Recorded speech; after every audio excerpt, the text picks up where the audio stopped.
Good morning, everyone. Good morning, AXN. Good morning, Area 11. I'm so excited na makasama kayo ngayon. And siyempre, excited din ako para magkwento ng aking success story. And of course, I'm going to give you some tips paano gagawin yung business ng mas mabilis at para mas maging successful kayo. And again, I'd just like to say hi kay Joel ng AXN. Hello. Good morning sa'yo. Si Russell. Hello, Russell. Nag-ayos pa ng book si Russell. Ayan. Saka si Jeffrey. Hello, Jeffrey. Nag-hi lang ako sa lahat ng mga viewers natin ngayon. Ilan yung viewers natin ngayon? 96 sa Zoom and more. Hello, Janice Ang. Si Janice Ang, nanonood pala. Okay. So, are you excited na makita ako ngayon? Ha? Yes. Joseph. Hi, Joseph. And ang dami ninyo, hindi ko na kayo pwedeng tawagin isa-isa lahat. Alright? So, ang question ko lang, una, Coffer. May question ako. Diyan ka ba, Coffer? Yes, sir. May mga first-timer ba tayo ngayon? Or lahat to members na? Or mga leaders? Or mixed? Parang siguro, sir, majority is leaders po. Pero may mga first-timers din po na mga nakasali. Okay. O sige, para mas maganda, para at least may idea ang mga first-timer, ikwento ko muna sino ko ako, paano ko nag-upisa sa ganitong industriya, paano ko na-involved, and then paano nag-upisa yung kumpanya, nasaan ang company ngayon. Yan yung mga possible na pwede nyo malaman. At the same time, paano ikaw, as a first-timer or a beginner, paano ka magiging successful. Yan ang mga tips ko. And then, finally, syempre, during this pandemic, syempre may mga situation tayong hinaharap ngayon. So, kailangan natin ng mga tips galing sa isang owner. So, sa mga hindi pa nakakilala sa akin, nabanggit kanina ni Coffer, nga pala, thank you, Coffer, for the good introduction. Ang ganda ng pag-intro mo sa akin, Coffer. Si Bang, nandiyan ba si Bang? Nakikinig ba si Bang, Coffer? Yes, sir. Dito po. Hello, Bang. Hello, Bang. Mga taga-Jensan. May mga taga-Jensan ba dito, Coffer? Meron po. Wow! Dito pala mga taga-Jensan. Yes, the best! Yes! Taga-Jensan here! Milyon balakpak! Power! Power! Yes! Pala kayo, ha? Kakasama pala kayo dyan, ha? Alright. DM, ha? Miss ko na kayo. Sobrang na-miss ko na ang Jensan. Alright? Na-miss ko rin ang Tagum. Nagkakagulo kayo ngayon dyan, ha? Alright, sige, umpisa na natin kasi alam ko, iba sa inyo, may mga gagawin pa ako later, may mga ka-meeting pa ako after this. Okay, sabi nga, pangalan ko ay John Asperin. Ako isa sa may-ari at pinakabata sa may-ari at pinakamay itsura sa may-ari. Yan. Bakit po? Dahil dalawa lang kami ng may-ari. Okay. I started in this industry since 1998 pa ho. So may idea na ho kayo, ilang taon na ho ako, no? Medyo hindi na ho ako bata. I'm already 36 years old. Boom! Panis. 36 years old. Ako po ay taga-probinsya din po. Hindi ako taga-Maynila. Doon ako pinanganak, doon ako lumaki, hanggang sa nag-high school po ako sa probinsya. Ang probinsya ko po ay Pangasinan. Ayan. Ang place ko po sa Pangasinan ay Dagupan City. Mas sikat po yung Dagupan City sa ano daw? Ano daw? Mag-mute tayo, mag-mute. Sino pang di naka-mute? 54, 55. Oh, may nagbibilang, may nag-aaral pa. Si Lorena, di pa ata naka-mute si Lorena. Si Lorena Muanya. Sino pa ba di naka-mute? Okay, yan. Wala na. Alright. So, si Mike Bean, di pa naka-mute. Si Mike Bean. Alright. Mute natin yung mga ako natin para... Alright. Asan na ako? May baby pa. Alright. So, balikan natin kwento ko. Ako po ay galing sa Pangasinan. Kilala po yung Pangasinan sa puto, saka sa bangus, bunuan, at saka sa yung negosyo ng magulang ko. Actually, hindi ng magulang ko. Negosyo ng lola ko. Yan. Sinasama lang yung magulang ko. Bagoong. Yan. So, may idea na ho kayo sa background ko. Hindi ho kami ganun hindi ho kami mayaman, hindi naman kami dukha, hindi rin kami hampas lupa. Ayan. May ingay na background. I-silent muna natin. Kanino yun? Meron pang hindi nakamute yata. Sino pa hindi nakamute? Si Lorena Muanya, hindi pa nakamute. Ano yun? TV yata yun, no? Dapat mag-mute tayong lahat. Si Alan, hindi pa nakamute. Sino pa hindi nakamute? Baka may nakalagay Tala. Si Tala ba to? Hindi yata nakamute. Si Bay Fahar. Ano to? Do we have a foreigner here? We have a name called Bay Fahar. You have to mute. There you go. Thank you so much. Pelese. Oh, there's a lot of people watching us right now. Do we have foreigners here? Do I have to speak in English? Wala naman siguro, ano? Okay. Alright, balik tayo. So, game. Ako po ay nag-migrate sa Maynila nung magka-college na po ako. Bakit? Kasi sabi ng eldest sister ko na nasa Maynila, dito ka mag-aaral, mas malaki ang opportunity. Ako naman, syempre, sunod naman. Syempre, sino bang ayaw ng opportunity? The word opportunity. So, hindi ako laki sa yaman.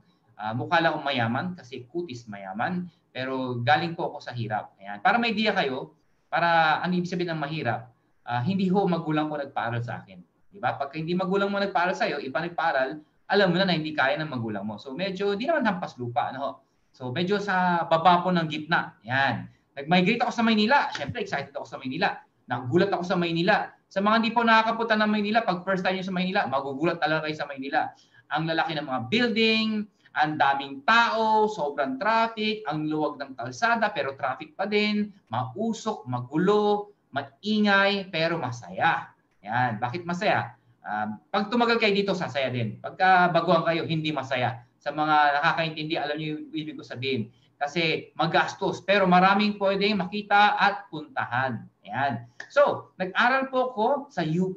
Yes, graduate po ako ng UP, University of Perpetual. Ako po ay gumraduate sa UP. Ako po ay nag-aral ng physical therapy. Bakit physical therapy? Kasi ang sabi ng ate ko, mag-PT ka. Bakit PT? Kasi in demand ho sa abroad ang PT nung time na yon. So ako ay nag-PT.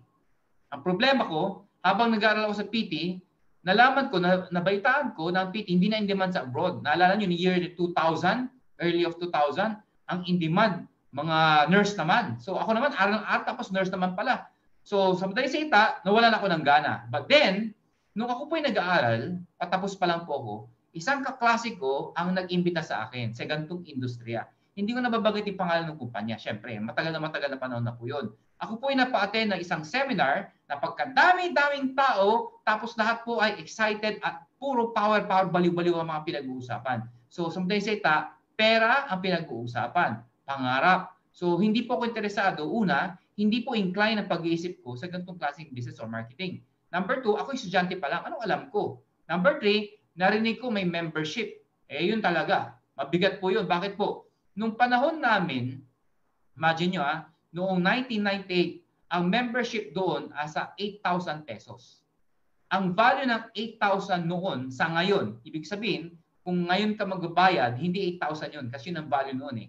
Ang value ngayon probably nasa mga 20,000, more than 2. Or baka di lang po siguro, no? Kasi 1998 pa ho yun. So imagine nyo, sa isang estudyante, maglalabas ka ng 20,000, napakalaking pera.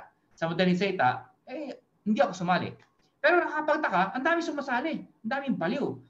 In fairness, nung magaling yung speaker, para may idea kayo, sino speaker at that time, si Jurgen Gonzalez. Yan. Siya ang speaker na ngayon, vice president ng ating company. So, again, hindi ako nag-join. Yung tao nag-imbita ho sa akin, kaklase ko po yun, babae po yun, kaklase ko, kasi edad ko. After 4 months doing the business part-time, kumita siya ng 52,000 pesos. Doon medyo nagbago yung pananaw ko. Bakit? 52,000 noong 1998 na napakalaking pera po. Lalo na sa isang estudyante na katulad namin at that time. So sabi ko, wow, 52,000, isang buwan, totoo ba yan? So in short, nung napatunayan totoo, isa lang sinabi ko, kung kikita ko ng ganyan sa Pilipinas, bakit pa mag-abroad? Magpapalipin pa ako sa abroad. Yan na lang ang gagawin ko. So tinanong ko, anong ginawa mo? Ang sagot niya, nag-invite. Sabi ko, yan ang pinakamadaling pwedeng gawin. ang mag-invite. So for 1 year, wala akong ginawa. Nag-focus ako, nakalimutan ko yung course ko, kundi mag-invite na umaten ng lahat ng mga iba't ibang seminar. Invite lang ako ng invite. Good news po. After 1 year, more than 300 po ang na-invite ko. Power, di ba? Good news. Out of 300, walang sumali. Alam ko, iniisip ng mga first-timer. Paano nangyari walang sumali? Hindi ko rin po maintindihan.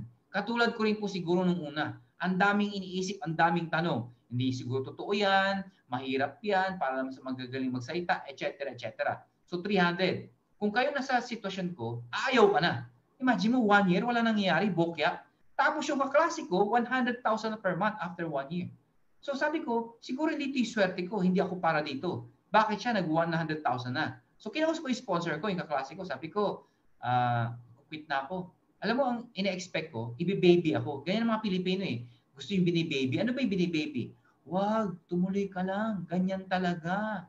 Yan ang ina-expect ko. Alam mo, sagot sa akin, hindi ganoon eh. Ang sagot sa akin, edi mag-quit ka. Di ba mas masakit yun? Ikaw na nga itong hirap na hirap, depressed, tapos sabihin sa'yo, edi mag-quit ka. Pero yung mga sumunod na words niya, doon nagbago lahat. Alam mo, sabi niya sa akin, pag mag-quit ka, anong gagawin mo? Oo nga, no? Anong gagawin ko? Hanggang ngayon, iniisip ko po yan. Kung hindi ako tumuloy, hindi ako nagseryoso, hindi ako naging determined, asan kaya ako ngayon? Sino kaya ako ngayon? Malamang isa akong empleyado, ordinaryong tao. Siguro, maliit na negosyante. Hindi ko alam. Ahente siguro kung ano. Or, katulad ng sinasabi ng iba, pwede maging artista. Siguro, extra. Ayan. So, anyway, so sabi ko, oo nga, no? Sige, 1 more year. Pero this time, pag-aaralan ko, lahat ng sasabihin mo, susundin ko. Step by step. So, what happened, umaten ako ng mga trainings na katulad ng ganito. Umaten ako, marami palang trainings na dapat matutunan. Hanggang sa nalaman ko yung sistema. So, meron palang sistema. Nung nalaman ko yung sistema, hindi ko na pahabain pa, naka 6 years po sa kumpanyang yun. 6 years po. In a span of 6 years, I was one of the youngest millionaires club. So, pinaikli ko na lang yung kwento. I was able to earn 18 million pesos in a span of 6 years. Pwede na ho. Sa isang bata. At that time, siyempre, hindi na ako bata. 6 years na po ako doon. After that, umalis po ako sa kumpanyang yon. May sinalihan akong bagong kumpanya, Filipino company naman. So, yung idea is sa Filipino company. Pero naka 6 months lang po ako doon.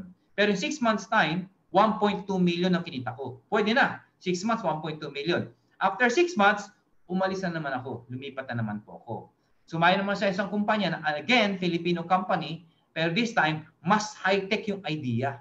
Yan. Naka 1 year po ako doon. Bakit po? In 1 year, kumikita po ako ng 1 million a month. Yes, totoo po yun. May mga kumikita po ng 1 million isang buwan po dito.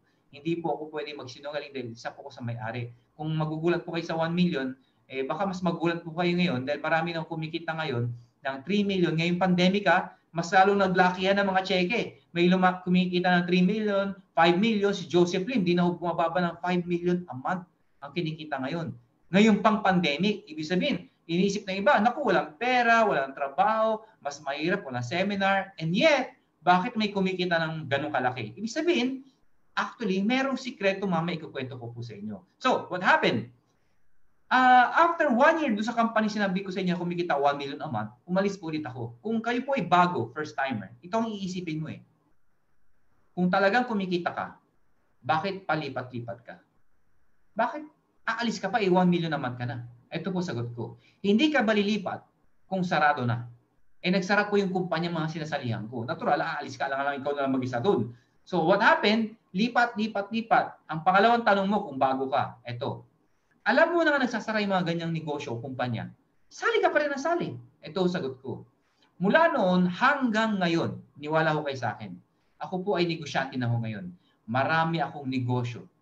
Okay, baka sabihin nyo, akala ko ba maganda ang empowered consumerism? Bakit ang dami pa negosyo? Linawin ko lang po yan. Hindi po ako nagmamanage ng mga negosyo kong iba. Meron po nagmamanage noon. Ako po, nag-finance lang. May mga barkada kaibigan ako na merong ganito. Okay? Pero walang ganito. Instead na yung pera nilalagay ko sa bangko, ginagamit ko para makatulong sa ibang negosyante, para palaguin ang kanilang negosyo, Since partner kami, mas lalong kumikita yung pera ko instead na nasa bangko lang. Yan.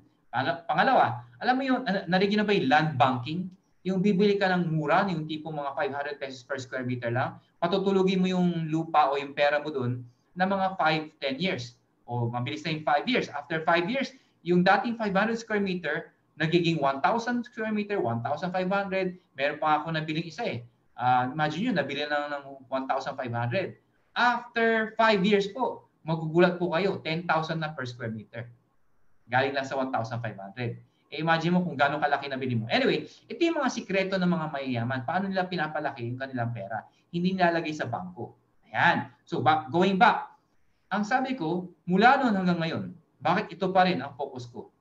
Kasi wala po akong makitang negosyo o opportunity na maliit ang puhunan, malaki ang kitaan. Wala po talaga. Ang prinsipyo ng negosyo, pag malaki ang puhunan, malaki ang kitaan. Tandaan niyo lagi yan. Pag maliit ang puhunan, maliit din ang kitaan. Okay? Ibig sabihin, pag mas malaki ang puhunan, mas malaki ang risk. So, doon sa mga tao dito na gusto magbalak, magnegosyo, magdalawang isip po kayo. Kasi hindi lang ho pera ang kinoconsider sa negosyo. Marami hong factors. Lalo ngayong pandemic, ang dami tayuan ng mga restaurant. Ha? Meron din ako mga negosyo na lugi. Siguro familiar kayo sa time zone. Alam niyo yun, sa mga malls? Yung parang mga palaruan sa pambata. Meron po ako ganyan. Hindi ko na sabihin yung pangalan. Hindi ko time zone. Iba po yung sa akin. Sa mga probinsya po dito sa Luzon. Nagkaroon din po ng isang branch sa Iloilo. So, ang dami kong branches. Ang laking negosyo po nun. Ang daming bata naglalaro. So, what happened? Nung nagkaroon ng pandemic, boom! Bawal na magbukas. So, nangyari? Lugi. Hindi lang po yan. Ang dami yung negosyo na lugi. Ibig sabihin, pag maraming negosyo na lugi, maraming empleyado ang nawalan ng trabaho. So, paano po yun ngayon? Yan. So, noong 2006, balikan natin, mamaya babalikan ko yung mga kinikwento ko sa inyo. 2006, we've decided, Dr. Ed Cabatog, the president, Francis Miguel, one of our partners, and me, mga top distributor kami ng iba't ibang company. Nagkita-kita kami, sabi namin, sali tayo na sali sa mga kumpanya nagsasara. Ba't di na tayo magtayo para hindi na magsara? So that is the idea noong 2006. So nilaunch namin ang Empowered Consumerism noong 2006. The idea is, kaya sumali sa mga kumpanya nagsasara, ba't di na lang tayo magtayo para hindi na magsara? And true enough, ngayon, 2000, ano na ho tayo ngayon? 2020, imagine nyo, gano'n na ho katagal yung company. And ang good news pa niyan, hindi sa pagmamayabang, pero ito ho yung kumpanya, hindi ko naman nila lahat, pero kadalasan, may mga kumpanya na yung may-ari, hindi nyo nakikita, hindi nyo naririnig. Hindi nyo makaka-webinar na ganito. Nung walang pandemic, kami po ay umiikot. Nakakarating po ako ng Jensan, nakakarating ako ng, syempre sa Davao, nakakarating ako ng Tagum, yan, Panabo, nakakarating ako ng Cotabato, kung saan-saan, iba't ibang lugar, even Zamboanga, narating ko po yan. Of course, buong Mindanao, Visayas, hindi lang yun. Buong mundo. Bakit po? Ito po yung kumpanya na yung mismong may-ari nagsasalita, nakikita, nakakamayan, maakbayan, makapagpa-picture ka pa. Yes, malupit daw, sabi ni Crisaldo. Yan. Grace Lynn. Si Grace. Ayun. So, what happened is, tinayo namin yung kumpanya noong 2006 and syempre, ang dami nagsabi, hindi nyo kaya yan, mahirap magtayo, and so and so forth. Alam nyo, hindi ko pwede magtago sa inyo, hindi ko pwede magsinungaling, pero nung umpisa po, nahirapan po kami. Hindi po siya madali. Ang dami hong pagsubok. Pero alam nyo ho, dahil ang puso namin ay nasa gantong negosyo at mahal namin yung negosyo at gusto namin na hindi lang kami ang maging successful, gusto namin lahat ng mga members ay maging successful, lalo na yung makikinig at yung susundin yung mga sinasabi namin. So in effect, kaya ho successful ang Empowered Consumerism ngayon simply because marami na hong yumayaman. Totoo po yun. Hindi po bola. Buong mundo ho, hindi lang sa Pilipinas, ang dami na ho naging milyonaryo. Yan. Hindi lang ho 1,000 ang naging milyonaryo, hindi po. Hindi lang ho 5,000 naging milyonaryo. Hindi lang po 10,000 ang naging milyonaryo. Ganon karami naging milyonaryo? Yes. Sobrang dami na ho. So meaning, ang tanong ng iba, ang dami na pala eh. Paano kami? Nag-uumpisa pa lang. Baka di na marating ng mga yumaman dyan, yung mga kumikita dyan. Ito sagot ko po. Bakit di marating? Kung ang platform natin, meaning ang market natin, ay buong mundo. Para maintindihan nyo yung sinasabi ko, lagi ko sinasabi to eh. Pag gusto mong maging giant ha, ibig sabihin, gusto mong maging big time. Kung ikaw ay isang empleyado, huwag sa Pilipinas, mag-abroad ka. Mas malaki ang future mo. Kung ikaw ay nasa sports, katulad ni Manny Pacquiao, ayan, sa Jensen, di ba? Kung dito lang siya bumuboxing, nakikipagsuntukan sa Pilipinas, magiging bilyonaryo ba siya? Hindi. Nag-international siya. Bakit? Mas malaki ang opportunity. Naging bilyonaryo. Kung ikaw ay negosyante at dito ka lang sa Pilipinas, pwede ka rin maging big time. Pero mas magiging big time ka kung magiging international ka. For example, ang Jollibee. Ang Jollibee nasa buong Pilipinas. Tama, sobrang laki na nun. Pero magugulat po kayo, may Jollibee ho sa abroad. Hindi lang ho sa Pilipinas. Saan katutak na ho ang Jollibee sa abroad? Hindi lang ho Jollibee. Akala ng iba, nagbibiro ko. Kahit i-google niyo ho, ang SM. Akala nila ang SM sa Pilipinas lang. May SM na rin ho sa buong mundo. Yan, mayroon na rin SM sa ibang bansa. So in effect, ang sinasabi ko sa inyo, if you want to become giant, go international. Worldwide. Yan. Global.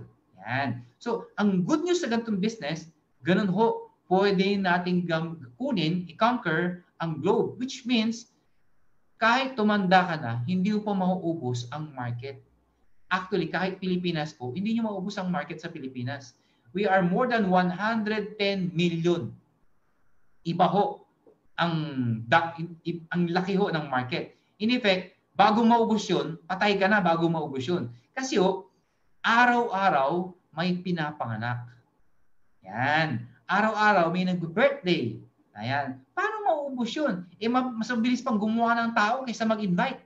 So, meaning, hindi ho maubos ang tao. Pangalawa, ang produkto natin ay maganda at nauubos. Yan. So, going back doon sa kwento ko. So, ano ang direction ngayon ng company? Ang direction ng company, again, since empowered consumerism, which is under AIM Global, okay, the word itself, AIM Global, ang market po natin, ang mission po natin, hindi lang po sa Pilipinas, sa buong mundo. Kaya magugulat po kayo, especially sa Middle East, sa Africa, and Europe, ang dami yung sumasali. Lalo na sa Africa, after po nitong meeting ko sa inyo, may kausap naman kami sa Africa. Alam niyo ba mga umaattend sa Africa? Sa atin ngayon, sa participants natin sa Zoom ngayon, nasa 115. Pero magugulat kayo, ang participants natin sa FB, mas marami pa sa FB Live natin. Pero alam niyo, sa Africa, ang umaattend ng mga Zoom sa FB Live, hindi po bumababa ng 1,000. Hindi lang sa isang country, ha? I mean, hindi yun, kunyari, Pilipinas lang. Hindi ho, ibang country po. Puro Africans. Magugulat kayo, may mga Nigerian, may mga taga-Ghana, Kenya, Uganda. Lahat yun, isa-isang kinakausap. Ang dami ho, baliw na baliw sa empowered consumerism. At ang good news dyan, ang may-ari ay Pilipino. At isa sa may-ari ay kausap nyo.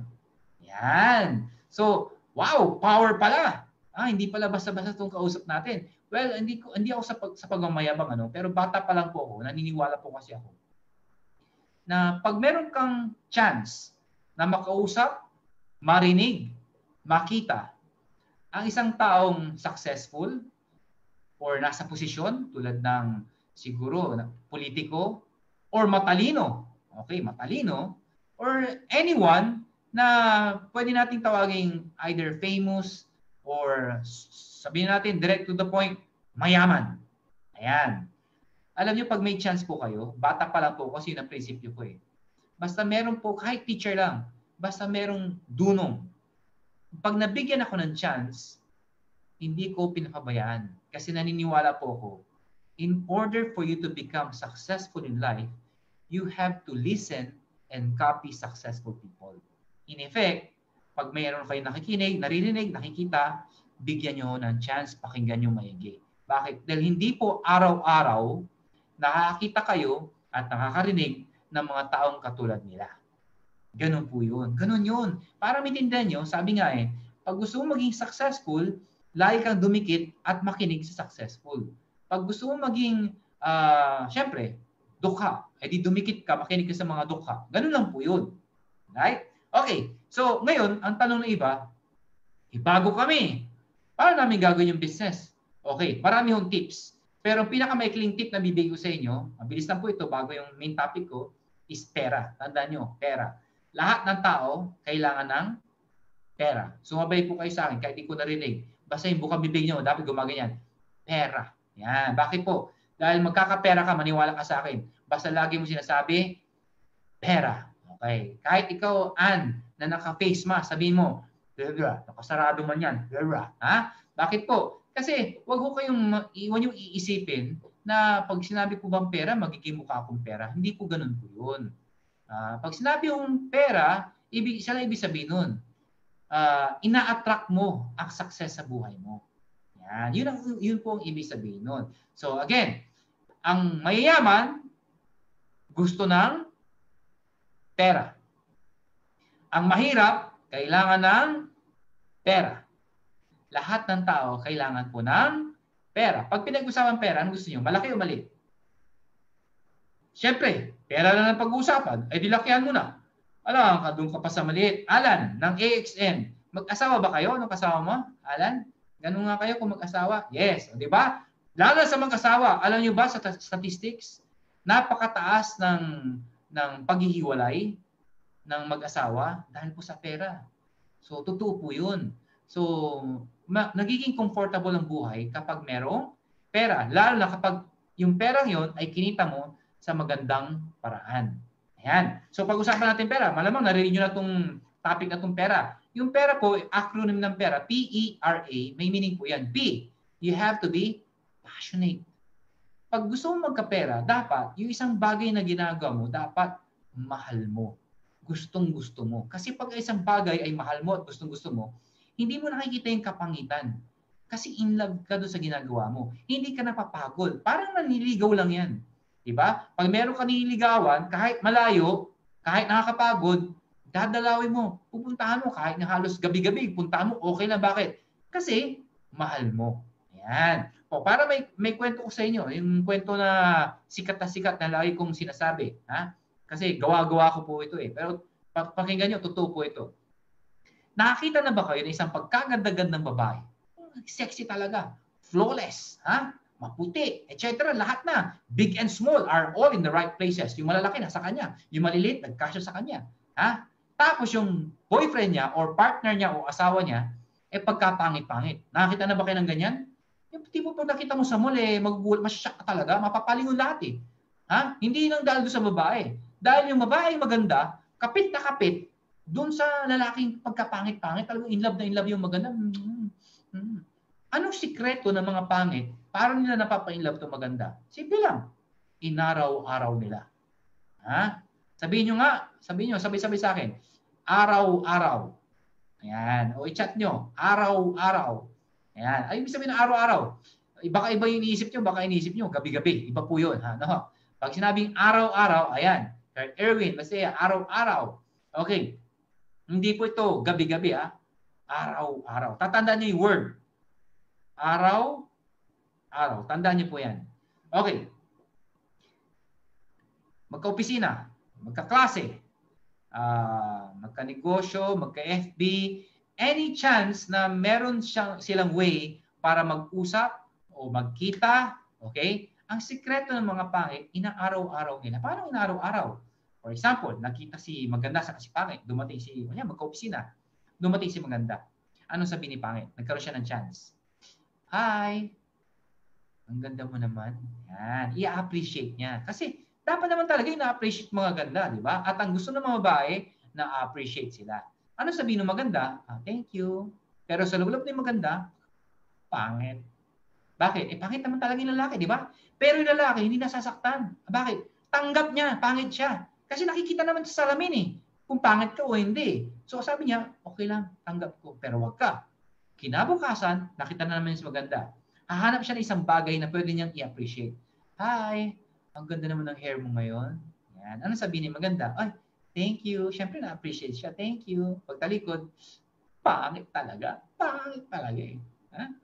Pero wag ka. Si pangit, okay lang yung tanggap niya. The following day, i-appreciate na naman niya yan. Hi, ang ganda naman ng shoes mo. Kung sa Facebook, araw-araw yung mag-chat.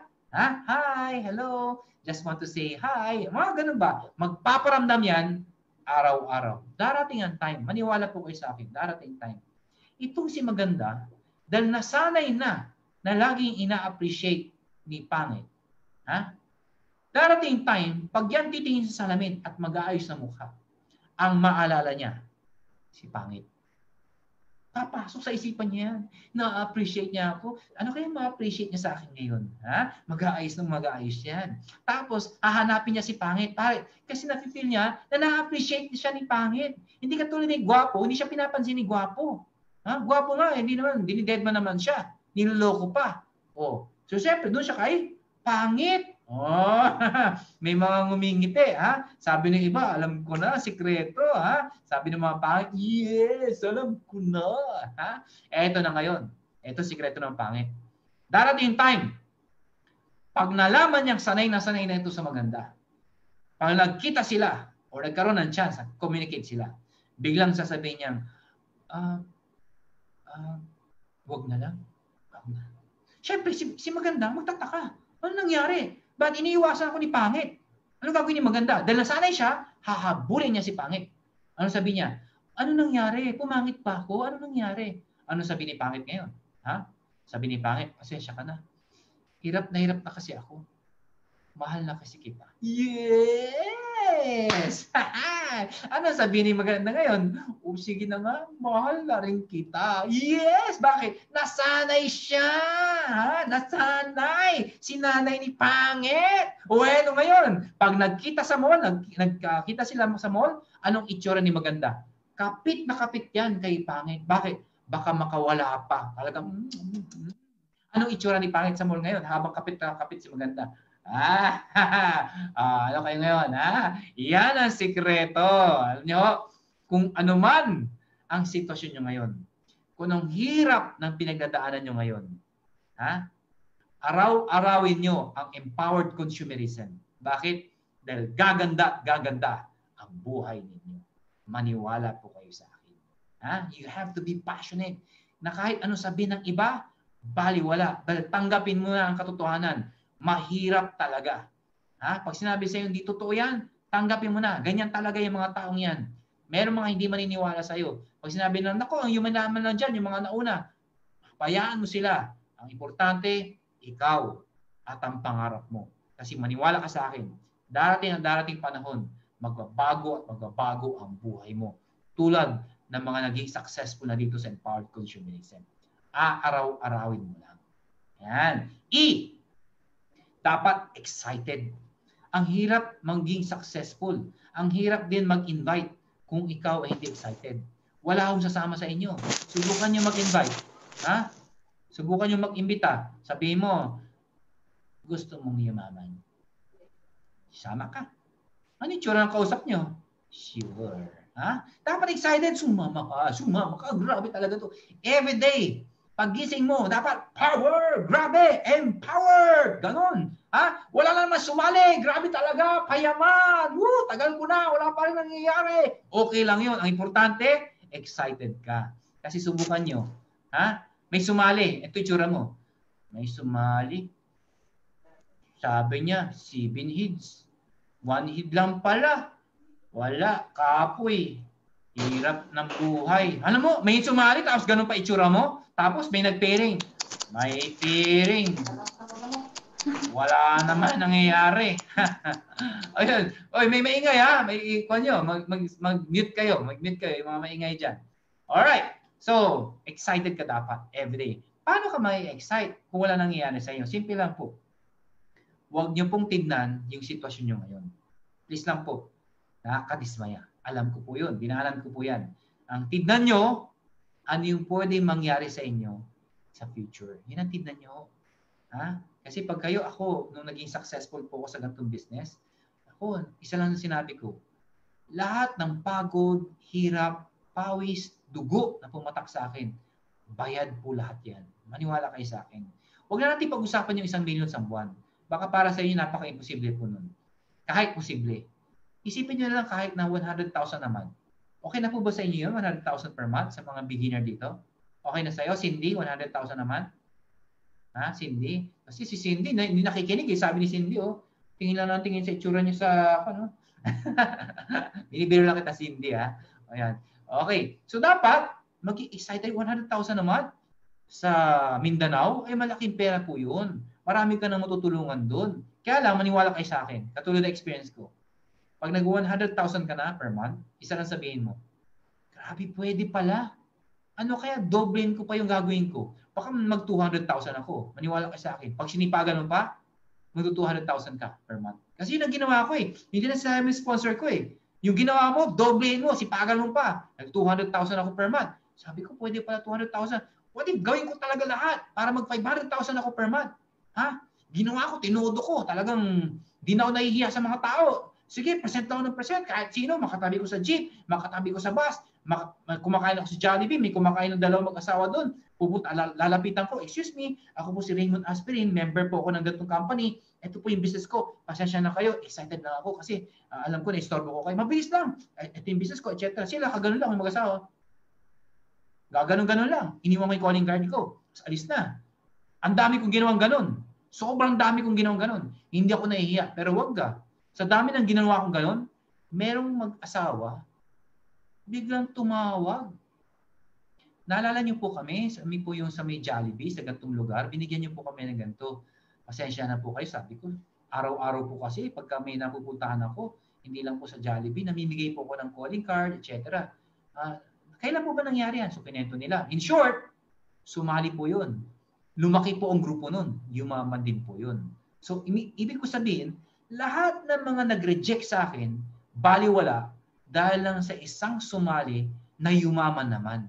Natulungan ko na sila, lumaki pa ang grupo ko, lumaki pa ang income ko. Ngayon tanong, yung mga taong nilapitan ko na nireject ako, maalala pa ba nila ako? Hindi na po. Maalala ko ba sila?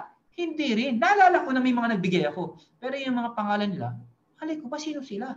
Pero the point is this, ginawa ko po yung part ko. Naging excited po ako. Yan ang gusto ko bigay na tip sa inyo. Next, R. You have to research. Hindi po pwedeng nakikinig ka lang. Hindi po pwedeng passive ka. Kailangan active ka. Ano po ibig sabihin nun? Dapat personally kayo, may personal development po kayo. Nagbabasa kayo ng libro, nakikinig kayo ng mga webinar, nakikinig kayo sa mga successful na tao. Yun po talaga ang sikreto ng mayayaman. Nagbabasa po ng libro, nakikinig po sa ibang tao. Yan. Dahil wala pong yumaman dahil lang sa sarili nilang galing. Lahat po ng mga yumaman, either kumopya sila, nakinig sila, or sumunod sila sa ibang mga mayayaman. Yan po talaga ang sikreto. Okay? Next, A. Bilisan natin. A, katulad ng group ng AXN. Take action. Baliwala ho po lahat na pinag-uusapan natin kung nasa bahay lang po kayo at taga-abang ng mga may invite ninyo. You have to take action. Now, go na tayo sa ating, wow, ang dami natin sa FB Live. Almost 200 na po tayo sa FB Live. Dito naman sa atin sa Zoom, nasa 125 na. Game, PowerPoint ko, bilisan natin. Hana, Direk, andyan na ba yung PowerPoint ko? I-share na natin para makita nila. Ayan. Alright. Okay. Yun, lumabas na. PowerPoint. Okay. The pandemic through the eyes of a network marketer. Yan. So, bakit po topics pandemic? Kasi alam niyo hanggang ngayon, marami pa rin tao hindi nakaka-move on. Marami pa rin tao nag-post sa kanilang buhay, hindi nila alam anong gagawin nila ngayong pandemic. Marami na wala ng trabaho, sabi ko sa inyo kanina, marami na wala ng negosyo, marami bumagsak. Pero naman may negosyo, pero ang feeling nila parang hopeless. Parang ang tagal naman itong pandemic ito, parang wala nangyayari. So, ang sa akin, kung ikaw ay isang networker or empowered consumer, dapat iba ang pananaw mo during this pandemic. Next slide, please. Yan. Next slide. Alright. So, sabi dito, teka lang. Kumabasa yung slide ko. Yun. Yan. Ito yung mga topics ko. The pandemic, a networker, what sets apart a network marketer, and where do we go from here? Okay, next slide. Next slide tayo. Yan. The pandemic, is it a challenge and an opportunity? Okay? Pag-usapan natin, bakit siya challenge? Kasi, the words challenge and opportunity, yan ang dapat pumapasok sa inyo kapag narinig nyo ang mga situation or mga obstacles sa buhay, especially during this pandemic. So, bakit siya challenge? Challenge siya kasi nawala yung normal na ginagawa natin, na bago yung routine ng buhay natin. Wala nang physical interaction. Social distancing na po tayo. Hindi na pwede yung katulad ng dati na minimit natin yung ating mga coaches, ating mga mentors. Hindi na ganun kadali. Tapos wala na mga huge gathering. Wala na tayong mga big seminars. So, hindi na po siya normal ngayon. Wala na pwede yung coffee naman tayo, o bonding naman tayo. Hindi na nangyayari ngayon. So, ang new normal ngayon is para magkapag-usap kayo is through social media or katulad nito Zoom or Facebook Live. Or pwede siguro via, what do you call this? Pagka nag-Facebook kayo sa Messenger, sa Viber, ganun na po. So, challenge siya kasi if you are willing to take it and to overcome it, then there is an opportunity behind this challenge. Yan. Parang ganito. Yung iba, hindi na naintindihan, bakit yung mga umaakyat sa Mount Everest, kung narinig nyo na yung mga story dito, yung mga nakaakyat na sa Mount Everest, nakaakyat na, yung iba dun, gusto nilang bumalik, hindi dahil sa sila makaakyat ulit. Kasi gusto nilang i-guide yung mga taong gusto umakyat. Kasi alam nila, there's something good na pwede nilang i-share. O para mas maintindihan nyo, bakit yung mga successful na sa ganitong business? Okay, una tayong lumayo. Sa amin na lamang may-ari. Sa status po namin ngayon, sa dami ng business namin, sa ganda ng situation namin, pwede na ho kami mag-retire at enjoy yung buhay. Pero alam niyo, hanggang ngayon, sobrang dami naming schedules ginagawa. Hindi ho dahil sa pera na ho. Maniwala kayo sa akin, hindi na ho dahil sa pera. Kasi yung pera na lang namin na kinikita sa interest na lang po sa mga investment namin. Sa bankos, time deposit, sa preferred shares, sa stocks, yan, sa mga kung saan nilalagay yung pera, alam niyo, doon na lang po, buhay na po kami at ang pamilya namin. Pero bakit namin ginagawa to? Hindi na po para sa amin. Ginagawa namin to para sa mga katulad niyo nag-uumpisa. Kasi maniwala po sa akin, galing po ako sa baba. Mahirap sa baba. Ngayon ako po ay nasa taas. Malayo po talaga. Iba ang nasa taas. Kami galing din sa baba. May mga tao nag-inspire sa amin, tinulungan kami para kami makataas. Ngayon po kami nasa taas. Kami po ay bumababa para tulungan yung mga tao na umpisa para sila naman na makataas. Dahil mas masarap po pag sama-sama po tayo sa taas. Maniwala kayo sa akin. Mas masaya, mas maginhawa pag sama-sama tayo. Kaya lang, por favor mga kaibigan, samahan nyo naman po kami sa taas. Pwede ba yun? Sino ba ang sasama dito sa taas? Taas po ang kamay ng mga gusto sumama. Yung mga gusto marating ang Mount Everest. Ay, hindi, biro lang po. Yung mga gusto maging successful, mga gusto maging multi-millionaire. Ha? Taas ang kamay. Mag-chat po ngayon. Ang hindi mag-chat, hindi yayaman. Sabihin mo, ako na ang susunod. Yan, i-type nyo. Sabihin mo, ako na ang susunod. Yan, tingnan nga natin kung may mga kan. Yun! Joy! Yan, Jeffrey!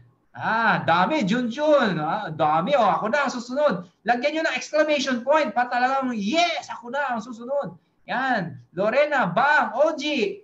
Yan, Ann, Rika, Edgar, Leonie. Yan, dami, Junjun. Wow, ako. Sabi ng isa, ako lang. I am the next. Yes. Alam nyo ho, if you say it, you claim it, it will happen. Okay? Kailangan sinasabi po yan. Alright? Excited na rin ako na maging successful kayo. Kasi ang sarap-sarap talaga maging successful. Lalo na kung, yes, claim it. I believe you. Yes, Rene, you will be the next. Okay? Ngayon, let's go. So, challenge siya. Of course, hindi na siya challenge. Opportunity din po siya. Opportunity. Bakit siya opportunity? If you are willing to take the challenge, you explore new solutions to solve problems. Siyempre, in every problem, there is a solution. Yes, susunod ka na. Kulot, mamalinta. Ang ganda ng pangalan mo. Kulot. Ruth, Sumanil. Yes, I claim it. Alright. Okay. opportunity siya. Why is it an opportunity? Because this is the time na pwede kayo mag-meet online, talk to your partners via video calls, pwede kayo mag-send ng mga rewards online. Marami ng paraan o pwede gamitin during this online. Ang good news pa dito, it is possible to reach more people and faster. Yan. Ang buong mundo ngayon, nagiging masyadong maliit na. Lumilit na ang mundo natin ngayon. So, sabi dito, excuses will always be there for you, but opportunity will not. Yan. Sabi nga ni Joe Ren, sa kanyang SWOT analysis, there are not only threats, but also opportunities. Yan. So, ano ba ibig sabihin ng SWOT analysis? Yan. SWOT. S stands for strength. Ibig sabihin, in every obstacles, in every challenges, dapat meron tayong tinatawag na SWOT analysis. Ina-analyze natin. Ano ba yung mga strength natin? Ano yung weakness? W is weakness. O is ano yung mga opportunities? And finally, T, ano yung mga threats? Yan. Pag sinabing strength, ano bang strength natin ngayon? Ang strength natin ngayon, we are pandemic free. Ano yung ibig sabihin nun? Kahit may pandemic, tuloy po ang business. Hindi katulad iba, bagsak ang business. Bakit tuloy ang business? Simply because yung mga kailangan yung gawin sa traditional business, hindi yun na po kailangan gawin. Katulad ng wala kang tindahan. Okay? Wala kang mga empleyado. Yan. Wala kang masyadong overhead. Ayan. Ang kailangan mo lang, meron ka lang internet, meron ka lang cellphone or laptop or desktop. Basta meron kang way to communicate, pwede na po yun. Yan. So, SWOT analysis, yun ang mga strength natin. Ang company is still stable. Malakas pa rin. And one of the strength is, may sistema na po yung company. Ibig sabihin, may mga training team tayo, mga vice president, including owners, na tumutulong para mag-train, mag-guide, mag-support sa ating mga consumers. Strength po yun. Ano pa? Yung products natin, ang gaganda ng products natin, strength po yun. Ano yung weakness natin? Siyempre may weakness din. There's no such thing as a perfect company. Well, marami nagsasabi ng iba, ayoko dyan sa empowered consumerism na yan. Ang tagal na yan eh.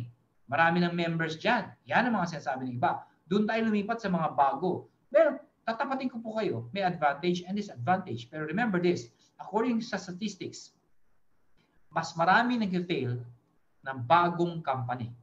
Bakit po? Kadalasan po, hindi po tumatagal ng more than 5 years. Imagine nyo ito. Sumali ka isang company. Tapos, wala pang 5 years. O sabihin natin 5 years, nagsara yung kumpanya. Paano ka ngayon? Sira ang credibility mo. Yan. Sabi ng iba, wala na mai-invite. Hindi po totoo yun. Ang dami pang mai-invite. Maganda pa nito, every 6 months, yung dati ng member, 6 months after, pwede mo ulit imbitahin kapag hindi na sila active. Ang dami na hindi active. Bakit hindi active? Kasi yung iba, na-invite lang. Alam mo, napilitan lang. Sige na nga, pagbigyan ko na nga ito para wala masabi. Pero hindi naiintindihan yung negosyo. Yung iba naman, nawalan kaagad ng gana.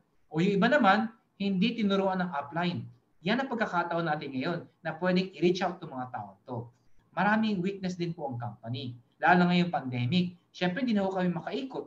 Hindi na kami makita personally. Hindi na pwede basta-basta mag-seminar. Weakness po yun. But there is also opportunity. O, di ba? Mamaya, itutuloy ko po yung opportunity yan. Ano yung mga iba't ibang opportunity. And finally, may mga threat po. Ano yung mga threat? Katulad ng binanggit ko sa inyo kanina, ang mga threat po, ibang companies. Threat po yan. Siyempre, ang goal ng ibang company, makuha po tayo, lumipat po tayo. Ito lang po sabihin ko sa inyo. Kapag ikaw ay lumipat, kung ano yung ginagawa mo dito, gagawin mo rin doon. Kung ano mga na-face mong challenges dito, ma-face mo rin doon. Baka nga mas marami ka problema pang pagdaanan sa iba. Hindi katulad po dito, maraming po tutulong sa inyo at subok na at matatag yung kumpanya. Matibay, subok. Ha? Alright, next slide please. Next slide. Okay. Ano mga opportunities katulad sinabi ko sa inyo kanina? Of course, more time. Bakit more time? Alam niyo ho, according sa studies, ang laki ng oras na nauubos pag tayo nag-commute. Ngayon ho, hindi na ho kayo din pumunta na seminar, mag-invite. Bakit? Wala na ho, hindi na ho kayo kailangan mag-commute. Dito na ho, mas mabilis na po. So more time to talk, to reach out to more people. Ano pa? There is a time to reflect and reconsider. Yan. Bakit po? Yung Ibig sabihin ng reflect and reconsider na bago po kasi yung routine natin sa buhay. So kailangan mabago natin yung mga habits natin. Kailangan there are changes in our habits and routines in our daily lives. Bakit po? Kasi i-reconsider natin na maraming tao kasi ngayong pandemic sa bahay lang, either puro TV, puro tulog, puro laro. Ayan, dapat baguhin natin yung routine para tayo nagtatrabaho pa rin na meron tayong 8-hour job. So dapat, syempre, i-boost natin yung oras natin, hindi puro sa walang ginagawa, puro sa mga bagay na hindi makakatulong katulad ng panood ng TV, social media, kung ano ng mga pinapanood. Dapat, you focus. Okay? Saka ka na magpahinga. Saka ka na manood ng TV. Saka ka na mag-relax. Saka ka na makipagchismisan kapag mayaman ka na. Ngayon, wala kang karapatan. Sinasayang mo ang oras mo at ang opportunity. Bakit po? Habang hindi mo nagagawa yung part mo, habang maraming tao hindi sumasali sa grupo mo, lagi mo isipin to. Yang mga taong yan, pwede makuha ng iba, okay? May-invite ng iba, or mawala ng gana sumama sa'yo. Bakit? Kasi wala kang focus. Gawin mo muna yung part mo. Pag mayaman ka na, kahit sabay na tayo mag-enjoy. Sama-sama tayo sa abroad. Pag wala ng pandemic, yun ang totoong relax. Okay? Katulad ni Bang, sa Kanikaro, nakasama ko yan sa US. Ang sarap ng feeling. Lalo na makita ko sila first time sa US. Kitang-kita mo yung mga mata nila talaga. Iba talaga. Pag nakakita ng Amerika talaga, wow, picture dito, picture doon. Kahit wala makita, basta magpa-picture lang magpa-picture. Yan ang goal. Ha? Ano pa? Speed innovation. Yan, innovation. Speed. The secret nowadays is speed. Bakit po? Parang ganito. Imagine nyo kung kayo ay pupunta sa mga restaurant, bawal na po ngayon. Eh sila nag-innovate. Delivery na po ang solusyon. So tayo, may delivery din ng empowered consumerism. So in speed, in the same way, bakit po? Kasi hindi mo na kailangan kunin yung products para dalhin sa kanila. Mayroon ng delivery.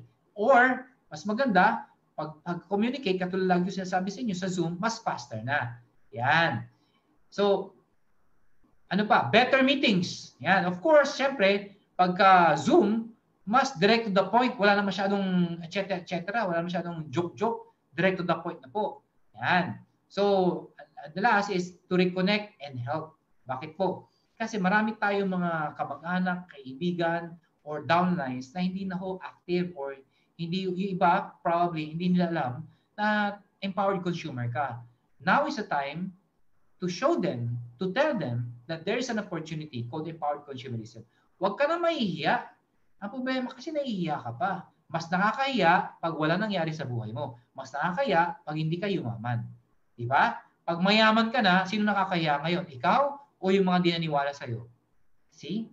Ganun na lagi mong isipin. Hindi yung, naku, baka i-reject ako. Naku, baka di sila maniwala. Naku, baka naman sabihin nila kung ano sabihin nila sa akin. Yan. Eh ano ngayon? Kung ano sabihin nila? Ang importante, nagbibigay ka ng opportunity na pwede magbago ang buhay nila at magbago ang buhay mo.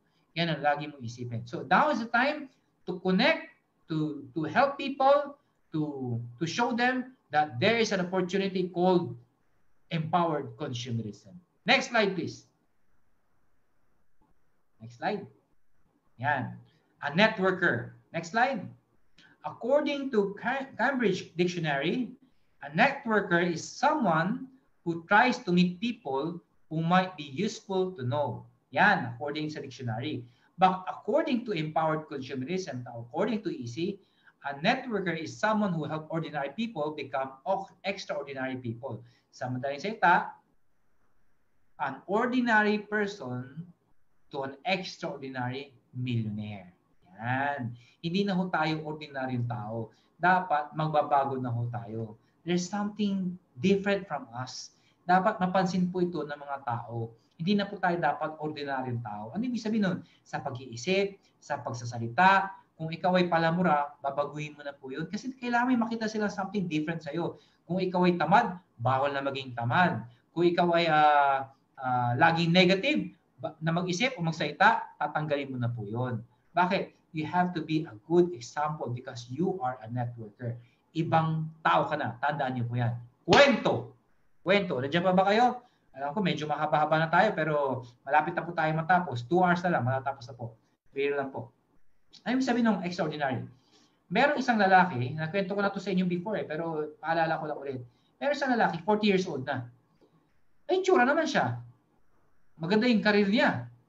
May direksyon, kumikita naman siya. May tsura naman siya. Lalaki to, lalaki. Ang problema, wala pa rin siyang girlfriend. Ang tagal-tagal na. Hindi katulad ng tatay niya na may 60 years old na. Hanggang ngayon, hindi pa rin girlfriend. Wow, power 60 years old na, may girlfriend pa. So yung tatay niya, extraordinary talaga. Hindi ko alam kung bakit siya extraordinary. Kakaiba talaga. So tinanong niya yung tatay, tay, ano bang meron sa'yo? Bakit hanggang ngayon may mga girlfriend ka? Ako 40 years old na, wala pang girlfriend. So sabi ng tatay, anak, may sikreto kasi. Kailangan maging extraordinary ka. Ano po yun? Sabi mo, extraordinary, ordinary. O ano ibig sabihin nun? The word itself, extraordinary. Dapat, ibang klase ka mag-isip. Ibang klase kang pumorma. Ibang klase kang manamit. Ibang klase kang kumilos. Ibang klase kang magsalita. Dapat ibang-iba ka na. So tinuruan niya ngayon mga step by step ngayon paano maging extraordinary. Until one day, sabi niya, pwede ka na. Minsan, sumakay sila ng MRT. Pag hinto ng MRT sa isang station, doon sa kabilang pintuan, may pumasok. Sus naman. Pagkagaganda-gandang babae. Artistahin. Ala Michelle Go. Power. Hindi po pag napatingin ka talagang ganda. Ganun.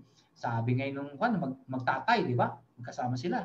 Sabi ng tatay doon sa anak, anak, do you see what I see? Sabi ng anak, yes, dad. I can see. Sabi ng tatay, you know what to do, Extraordinary. Sabi ng anak, yes, I am extraordinary. Tumayo yung anak. Naglakad. At ang isip niya, I am extraordinary. Naglakad ng pang-extraordinary. Talagang iba ang kilos. Tumingin ng pang-extraordinary doon sa babae, nakatingin ng kakaiba. Humawak sarili sabang babae nakaupo. Tapos tinitigan niya yung babae. Yung babae napatingin sa kanya.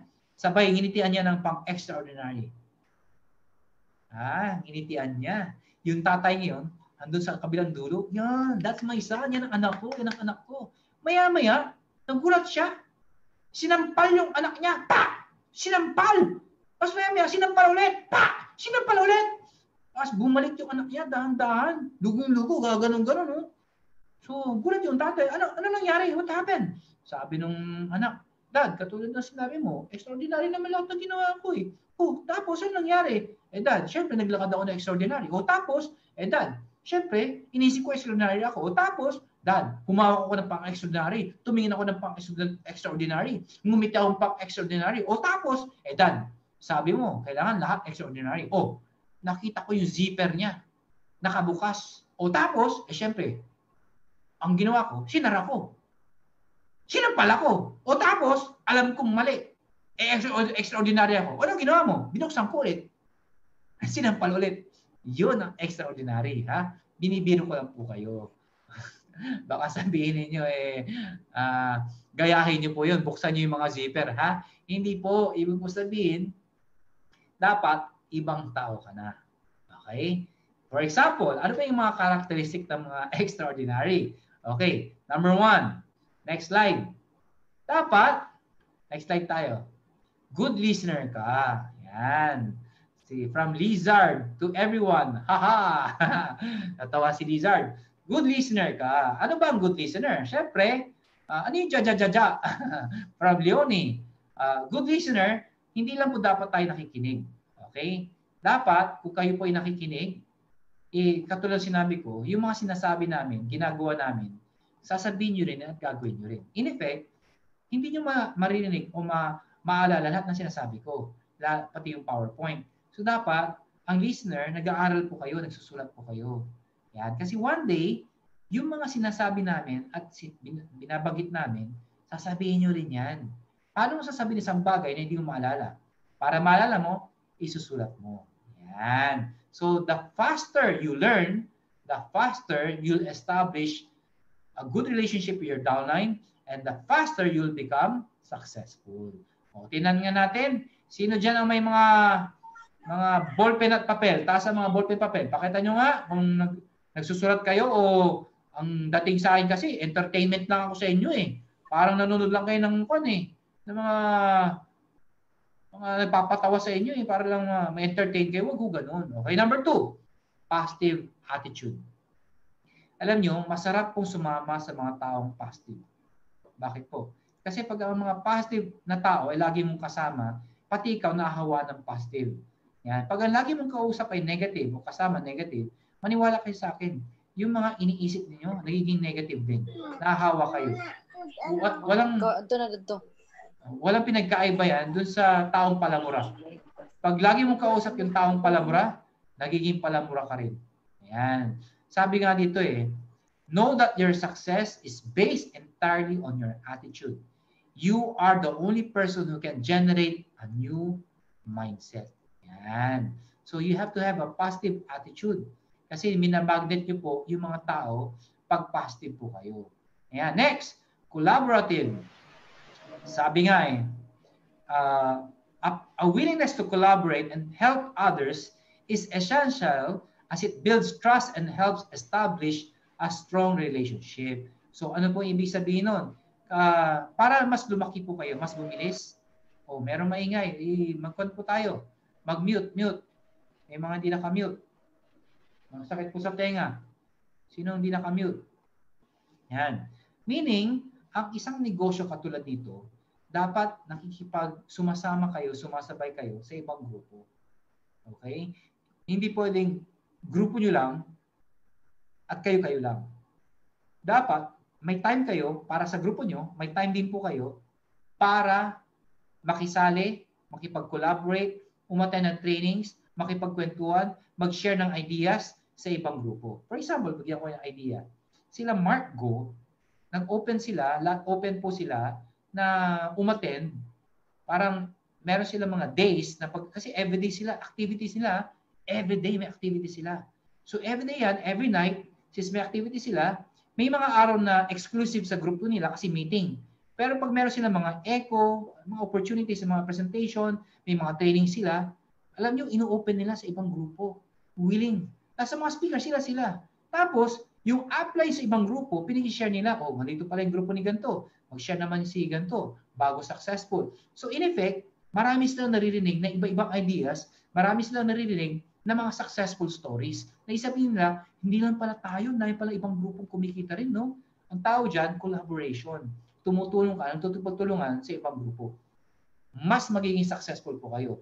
Alam niyo, yan po ang sikreto ko nung ako isang networker pa lang. Lagi po ako sumasama sa ibang grupo. Tapos, pag-share nila ako doon. After ko mag-share, isama ko ibang grupo ko. Yung grupo ko naman, grabe, ang laki pala ng grupo. Akala na grupo ko yung pinagsamahan, hindi nila alam. Sinama ko lang sila. Pero maganda nung kasi, para marami sila nakikita at naririnig. Yun ang sikreto ko doon. Next, one of the most important part is authentic ka and sincere. Importante maramdaman ng mga tao na ikaw ay willing ka talagang tumulong at hindi pera-pera lang ang habol mo.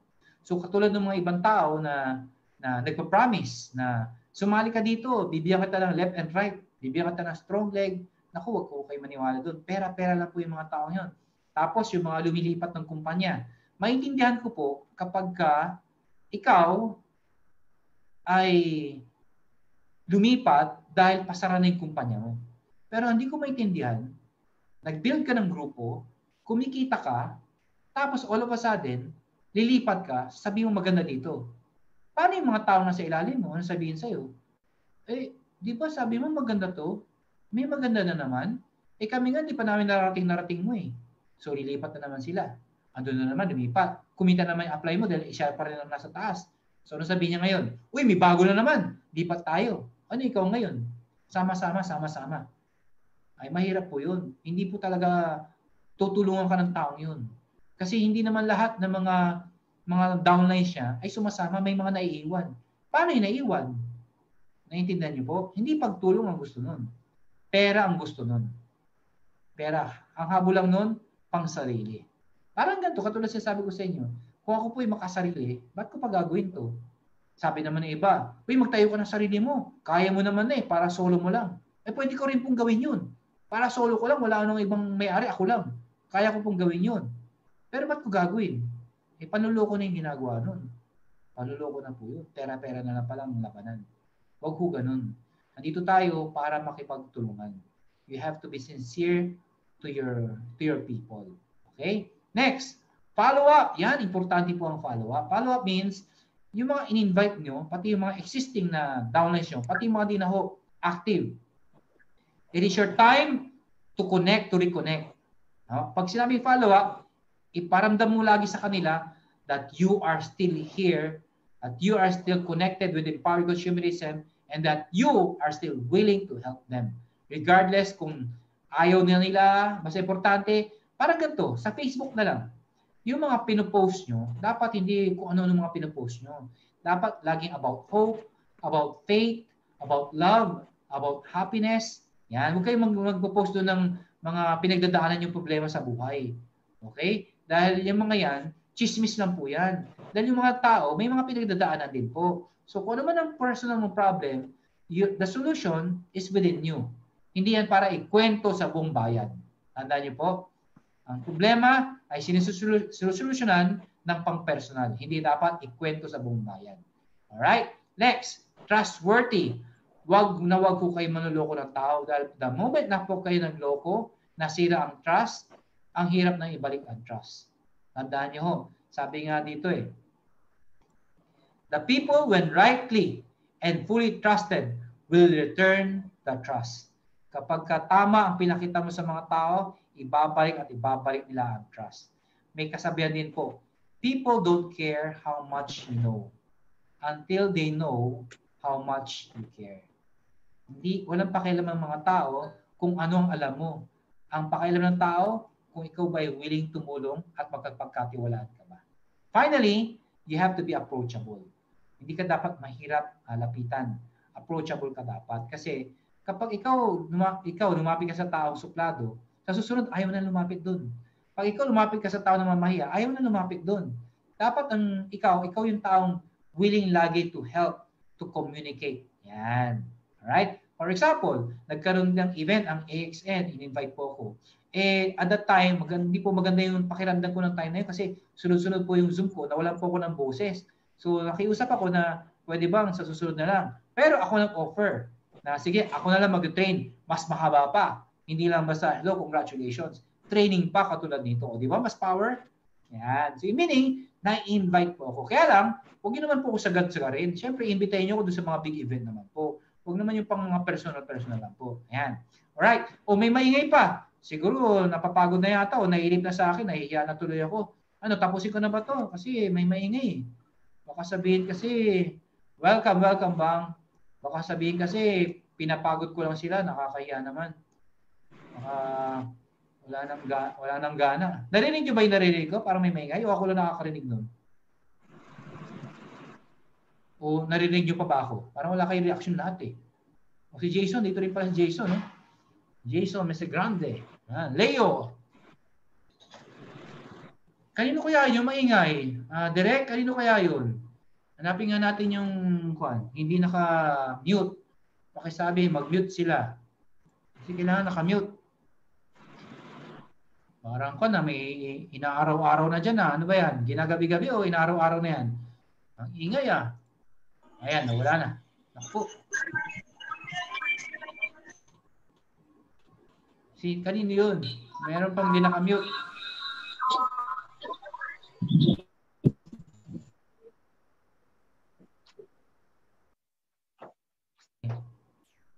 Sino pa bang di naka-mute? Nayo ba? Dito pa lang ating one of our training team, Ian Barcenas. Mamaya, Ian mag-share ka Gusto ka nila pakinggan. Okay. Alright, asan na tayo? Ang ingay. Kanino kaya yun? Direk, kanino ba yun? Ambot. O pagka merong hindi nakamute i-eject. Kasi yung anak ko naglalaro ngayon ng Among Us. Sino naglalaro Among Us? John Ray, naglalaro ka ba ng Among Us? Alam mo yung Among Us na laro? Hindi mo alam? Hindi mo alam. Yung anak ko kasi naglalaro Among Us. Minsan, syempre, di ba? There are times na dapat pigilan mo yung anak mo kapag sobra na sa paglalaro ng mga games. Minsan, dapat ka lang suportahan mo rin. So kahit ayoko, sinabayan ko sa Among Us. Pinag-aralan ko yung mga nilalaro niya para maintindihan ko yung mga nilalaro niya, yung Among Us na yan.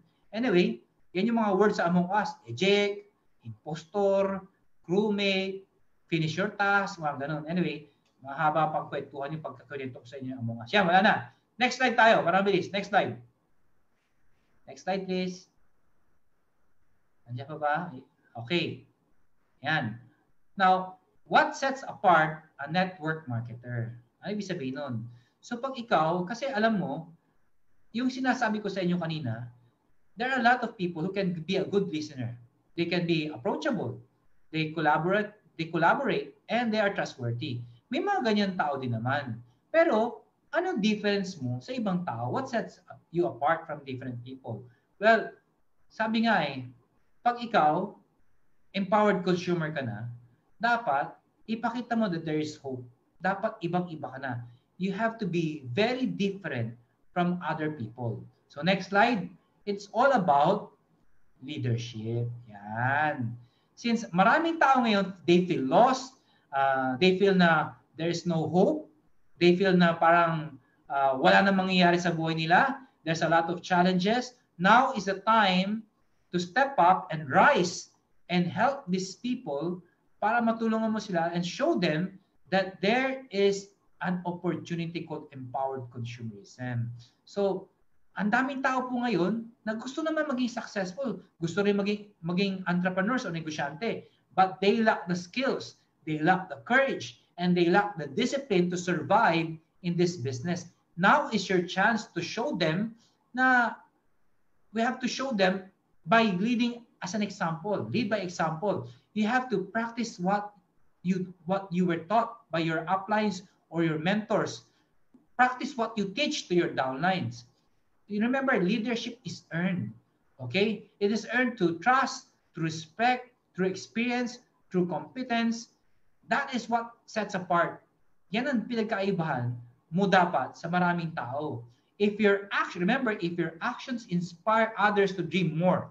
Ulitin ko to. If your AXN, if your action inspire others to dream more, learn more, do more, and become more, then you are a leader. Meaning, dapat nakaka-inspire ka. Dapat nakikita sa'yo na nag-aaral ka. Dapat nakikita sa'yo na masipag ka. Ha? Ito po yung panahon na bawal ang tamad. Ito po yung panahon na bawal ang mga negative. Sa panahon ngayon, dapat mas lalo kang masipag, dapat mas lalo kang positive. Tandaan niyo po yan. Alright? Next, ano pa? What sets apart? Bukod sa leadership na makikita sa'yo. Of course, it's all about building relationship. Next slide, please. Next slide. Yan, building relationship. Remember this. Team represents power. The stronger the team, the powerful the team. Mas successful ang team, mas magiging successful ang mga grupo. Okay? How you build strong relationship. Yan. Pwede kang makita as ordinary business. Pwede kang makita as ordinary network marketing business. But if there is no trust, then people cannot open their fears and their ideas to you. So when people are starting to open up, they build trust, then you build relationship. Sa business to, remember, it's a give and take relationship. Hindi pwedeng take lang ng take, it's give and take. There are times na ikaw, mentor, pag kumikita ka na, pag may downlines kang medyo gipit, nahirapan, dapat bibigyan mo sila ng chance na makaahon. Kasi remember those days na walang-wala ka, for sure meron din tumulong sa'yo. Ayan, katulad ko, personally, pero please lang po baka dumami naman po kayo. Nung umpisa ng pandemic, March, April, May, ako po, ang dami pong kawawa akong kamag-anak, kaibigan, na wala talagang mga trabaho. Pero nakakapagtaka, kayo naman mag-empowered consumerism. So sabi nga nila don't give men a fish. Teach them how to fish. In-offer ko empowered consumerism, pero wala po talaga Ayaw po talaga. Kaya lang, mamamatay naman sa gutom. So anong ginawa ko? Nagpadala po ko ng ayuda. Personal ko pong pera yun. Ang dami kong pinadalan. Karamihan po doon, mga pastor, yan, mga elders sa church, yan, kasi wala na hong mga church. So wala na hong nag-iika po. So talagang babagsak yung church nila. So doon po ako pumasok na tumulong. Ayan. So kung may kilala po kayo na pastor na medyo nahirapan, wag ko kayo mag-alala, ilapit po natin kay Dr. Ed Cabantog. Tong! Binibiri ko lang po kayo. So this business is give and take. Hindi po siya pwedeng puro take. Give and take, give time, give support, give inspiration. Okay? So dapat you have to build good relationship with your downlines. Always remember that. Alright? Good relationship also with your family members. Regardless kung sumali sila o hindi. Katulad sinabi ko sa inyo, hindi lang tayo puro pera. Tayo po ay empowered consumer, extraordinary ka na. People will never, not all people will join. Tandaan nyo yan. Hindi lahat sasali. Pero tandaan nyo, meron at meron sasali. Regardless kung sumali o hindi, dapat consistent ka ang ugali mo sa maraming tao. Hindi ka mabait lang sa strong leg mo. Hindi ka mabait sa weak leg mo. Pantay-pantay po yan. Ha? Hindi ka mabait lang sa mga taong active. Pati hindi sa active, andun ka pa rin, approachable ka rin. Hindi ka lang active sa mga members. Dapat mabait ka rin sa mga non-members, kahit kamag-anak po yan. Bakit po? Darating time, maisip nila, kahit di sila sumali, ang magiging bukang bibig nila, magandang empowered consumer. Pinago ang buhay niya. So magiging talk of the town po yan. Okay? Na magandang empowered consumer. Alright? Now, tapusin na po natin to. Where do we go from here? Yan. So where do we go from here? After niyo marinig lahat ng mga sinabi ko, haba-haba ang dami ko na sinabi, you have to adapt to the new normal. Yun po ang sikreto. Hindi na po tayo maging ordinary. There's a new normal. For example, ang McDonald's. Mag-drive-thru ka sa McDonald's. Tapos sabi sa'yo nung umorder ka, sabi sa'yo, dapat normally, di ba? 2 minutes lang yan. Matagal lang yung 5 minutes pag umorder ka eh. Eh biglang sinabi sa'yo, sir, your order will come in an hour.